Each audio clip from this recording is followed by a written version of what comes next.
अस्सलामुअलैकुम everyone, this is D1 exercise 9 है, question number 9। पहला पार्ट है हमारे पास 4 होल 1/5 kg रेशियो 630 ग्राम। आपको शायद मैंने बिल्कुल स्टार्ट में बता दिया था कि जब आपके पास डिफरेंट यूनिट्स हों तो आप उसे सॉल्व नहीं कर सकते हैं, पहले सेम यूनिट होना ज़रूरी है। बट उससे पहले आपको इनका फ्रैक्शन ख़त्म करें। 5 4 ज़ा 20, 20 + 1 21, ये हो गया 21/5। और 1 kg में 1000 ग्राम्स होते हैं, इसलिए आप इस kg को हटाकर 1000 लिख दें। ठीक है, ये 1000 ग्राम ना भी लिखें तो नो इशू।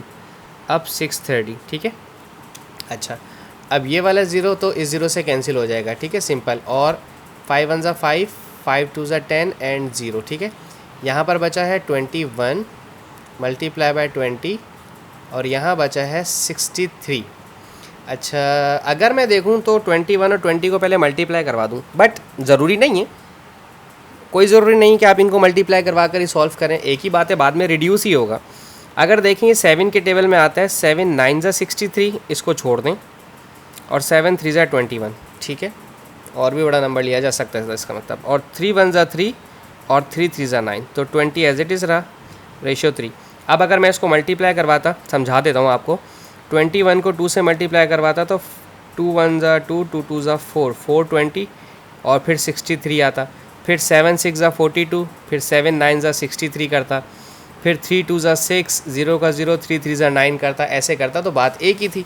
तो आपको ये तरीका आता है, ये तरीका आता है, दोनों तरीके आपको पता होने चाहिए। पार्ट बी है 0.75 रेशो 3 होल 5/16। ठीक है, अच्छा 75, ये हो जाएगा 75/100, क्योंकि पॉइंट के बाद 2 डिजिट्स हैं तो अपॉन में 100 आ गया।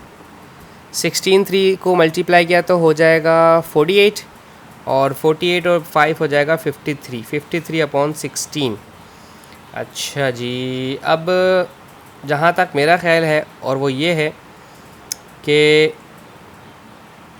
8 1 ज़ा 8, नहीं 16 नहीं आता, 4 से ट्राई करते हैं। 4 2 ज़ा 8 और 4 5 ज़ा 20 और 4 4 ज़ा 16। ठीक है, यहाँ पर बच गया 75/25 और यहाँ बच गया 53/4। ठीक है, अब ये दोनों 25 के टेबल में आते हैं। 25 1 ज़ा 25 और 25 3 ज़ा 75। ठीक है, 4 डिवाइडर है, वहाँ जाकर मल्टीप्लाई करवाएगा। 3 मल्टीप्लाई बाय 4, और यहाँ 53 चुके, मेरे ख्याल में प्राइम नंबर है 53 आई गेस। 3 4 ज़ा 12 और 53 किसी भी टेबल से रिड्यूस होने वाला नहीं है। अच्छा, पार्ट सी देख लेते हैं। इसका पार्ट सी क्या कह रहे हैं? पार्ट सी कह रहा है 0.6 kg, सॉरी 0.6 kg और रेशो 3/4 kg रेशो 400 ग्राम्स। मैंने आपसे पहले ही कहा था कि जब हमारे पास केजी और ग्राम में हो तो हम सॉल्व नहीं कर सकते हैं, हमें सारी यूनिट सेम होनी चाहिए। अच्छा, 0.6 तो हो गया 6/10, और केजी की वजह से 1000 ग्राम हो जाएगा। ठीक है, अब जी लिखने की ज़रूरत नहीं है। 3/4 केजी की वजह से 1000 ग्राम लिख दें, जी लिखने की ज़रूरत नहीं है। और यहाँ आ गया 400। ये 2 ज़ीरो इन 2 ज़ीरो से और इन 2 ज़ीरो से कैंसिल हो गए। ठीक है, अच्छा सबके साथ 2 2 ज़ीरो थे, वो कैंसिल कर दिए। ये वाला ज़ीरो इस ज़ीरो से कैंसिल हुआ, तो ये हो गया 6, 2 2 ज़ा 4, 2 5 ज़ा 10, 5 6 ज़ा 15, 15/2, और यहाँ पर रह गया 4। ठीक है, अच्छा अब यहाँ पर डिनोमिनेटर में आपके पास 2 बच रहा है। इस 2 का क्या करें? हमारे पास ना एक तरीक़ेकार होता है एलसीएम का। अगर हम उस एलसीएम को देखें ना, तो यानी कि ये 2 अगर हटाना है तो इस पूरी इक्वेशन को 2 से मल्टीप्लाई करवाएं। लाइक इसको 2 से मल्टीप्लाई करवाऊँगा तो 6 2 ज़ा 12 हो गया। इस पूरी इक्वेशन को 2 से मल्टीप्लाई करवाया तो 2 2 से कैंसिल हो गया, 15 हो गया। और इसको 2 से मल्टीप्लाई करवाया तो 2 4 ज़ा 8 हो गया। यानी कि इट मीन्स इसको भी 2 से मल्टीप्लाई करवाएं, इसको भी 2 से मल्टीप्लाई करवाएं, क्योंकि मुझे डिनोमिनेटर में से 2 कैंसिल करना था। ठीक है, ये आ गया पार्ट सी का आंसर। अब हम देखते हैं पार्ट डी।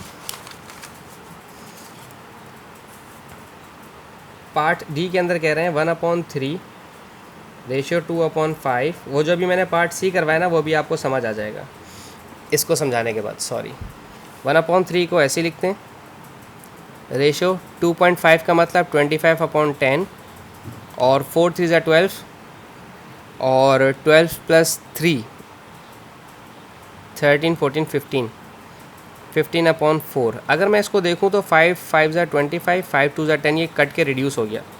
1 अपॉन 3 रिड्यूस करना चाहें तो आप कर सकते हैं, 5 अपॉन 2 और 15 अपॉन 4। अब 3 2 और 4 का एलसीएम, मुझे एक ऐसा नंबर बताएं जो 3 के टेबल में भी है, 2 में भी और 4 में भी। चलें सबसे बड़े वाले को ट्राई करते हैं। 4 1 ज़ा 4, इन दोनों में नहीं आएगा, इसमें नहीं आता। 4 2 ज़ा 8, इसमें नहीं आता। 4 3 ज़ा 12, हाँ इसमें भी आता है 12, इसमें भी आता है, इसमें भी आता है। ठीक है सही है। 1 अपॉन 3 को 12 से मल्टीप्लाई करवाएं रेशो, 5 अपॉन 2 को भी 12 से मल्टीप्लाई करवाएं इन सब के एलसीएम से, 15 अपॉन 4 को भी 12 से मल्टीप्लाई करवाएं। ठीक है, हमने एक चेंजेस जो की वो सब जगह पर की है। 3 1 ज़ा 3, 3 4 ज़ा 12, 4 1 ज़ा 4, 2 1 ज़ा 2, 2 6 ज़ा 12, 6 5 ज़ा 30, 4 1 ज़ा 4, 4 3 ज़ा 12, 15 3 ज़ा कितना हो 45, हाँ 45। ये मज़ीद फर्दर सॉल्व होगा क्या? क्योंकि मुझे ऐसा लग रहा है कि अब 4 30 और 45 किसी एक टेबल में नहीं आते हैं ना। हाँ बस ठीक है। अच्छा अब पार्ट ई चेक कर लेते हैं। पार्ट ई है 1.2 रेशो 3 होल 3 अपॉन 10 रेशो 5.5। ठीक है। अच्छा अब हमने इसके साथ क्या करना है कि पहले इसका पॉइंट ख़त्म करते हैं। 12 का मतलब है 1.2 का मतलब है 12 अपॉन 10। ठीक है, और 10 3 ज़ा 30 और 30 प्लस 3 33, दिस इज़ 33 अपॉन 10, और 5.5 का मतलब 55 अपॉन 10। ये तो बहुत ईजी हो गया, ये सारे 10 आपस में रिड्यूस हो जाएंगे। 12 रेशो 33 रेशो 55। ठीक है, and I don't think so कि ये फर्दर सॉल्व हो सकता है। 12 33 55 किसी और टेबल में नहीं आएंगे। तो बस इसके साथ ये वाला सवाल यहीं ख़त्म हो जाता है। आई होप आपको समझ आया हो और मैं आपको समझाने में कामयाब रहा हूँ। Thank you so much for watching my channel. अल्लाह हाफिज़।